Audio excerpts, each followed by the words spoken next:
ఇప్పుడు no cost cough syrup తో 60 రూపాయల విలువ గల ఇన్హేలర్ పూర్తిగా ఉచితం. దెబ్బకి దగ్గు జలుబు మాయం. ఆశ్చర్యం ఏమిటో తెలుసా, ఇక నిజంగా గమనిస్తే అప్పుల స్టేట్మెంట్ ఒకసారి చూపించము ఒకసారి. ఇది స్టేట్మెంట్ ఒకసారి మీరు గమనించండి. వైఎస్ఆర్సీపీ గవర్నమెంట్ హయాంలో చంద్రబాబు నాయుడు గారు ముఖ్యమంత్రి కాక మునుపు ముఖ్యమంత్రి చంద్రబాబు నాయుడు గారు 3 స్టేట్మెంట్స్ కనపడతాయి ఇక్కడ, దీంట్లో ఉన్నాయి. ఒక స్టేట్మెంట్ చూస్తే చంద్రబాబు నాయుడు గారు ముఖ్యమంత్రి అయ్యే నాటికి ఎంత అప్పులు ఉన్నాయి, చంద్రబాబు నాయుడు గారు అధికారంలో నుంచి దిగిపోయే నాటికి ఎంత అప్పులు ఉన్నాయి అనేది ఒక స్టేట్మెంట్ కనిపిస్తుంది. సిమిలర్లీ వైఎస్ఆర్సీపీ అధికారంలోకి వచ్చే నాటికి ఎంత అప్పులు ఉన్నాయి, వైఎస్ఆర్సీపీ అధికారంలో నుంచి దిగిపోయే నాటికి అప్పులు ఎంత ఉన్నాయి, చంద్రబాబు నాయుడు గారు అప్పులు ఎంత చేశాడు, వైఎస్ఆర్సీపీ ప్రభుత్వం అప్పులు ఎంత చేశారు అని చెప్పి ఆ 5 ఏళ్ల పీరియడ్ కంపారిజన్. చంద్రబాబు నాయుడు గారి హయాంలో ఆల్ కైండ్స్ ఆఫ్ డెట్స్, అంటే public debt, direct government borrowing అయితేనేమి, స్టేట్ గవర్నమెంటు గ్యారంటీడ్ డెట్ అయితేనేమి, స్టేట్ గవర్నమెంటు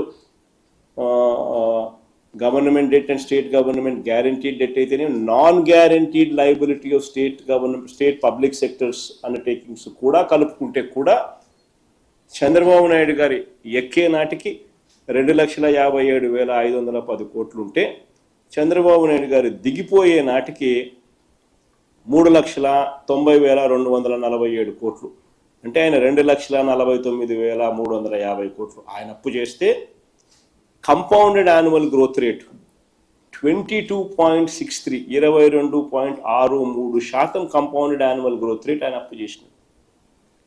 అదే వైఎస్ఆర్సీపీ ప్రభుత్వం ఒకసారి గమనించినట్టయితే వైఎస్ఆర్సీపీ ప్రభుత్వంలో 3.32 lakhs 3,32,671 కోట్ల రూపాయలు అప్పులు మనం చేసినాం. Compounded annual growth rate 13.57%. 3,32,671 కోట్ల రూపాయలు ఏదైతే మనం అప్పు చేసినామో, ఇందులో 2,73,000 కోట్ల రూపాయలు డీబీటీగా అందించిన ఘనత మా ప్రభుత్వం.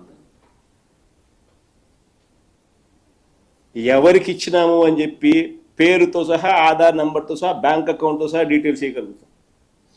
2,73,000 కోట్ల రూపాయలు డీబీటీగా అందించిన ఘనత మాదైతే, చేసిన అప్పులు మొత్తం 3,32,000 కోట్లు మేము అప్పులు చేస్తే, చంద్రబాబు నాయుడు గారు ఈ 2 సంవత్సరాలు కూడా కాక మునిపే ఈయన గారు ఇప్పటికే ఎంత చేసినట్టు తెలుసా అప్పు? 3,02,303 కోట్లు. అంటే మేము 5 ఏళ్లలో చేసిన అప్పులో 90.87% ఈయన 2 ఏళ్ళు తిరక్కతలికి ఇప్పటికే చేసేసినాడు.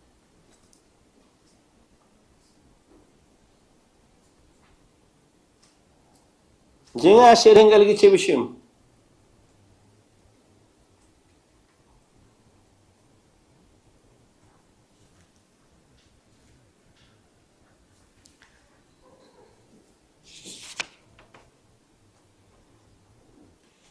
మనం ప్రతి ఏటా సంక్షేమ క్యాలెండర్ విడుదల చేసి వాటిని క్రమం తప్పకుండా మనం అమలు చేస్తే, చంద్రబాబు నాయుడు గారు అప్పులు తెచ్చుకోవడానికి క్యాలెండర్ విడుదల చేస్తున్నాడు.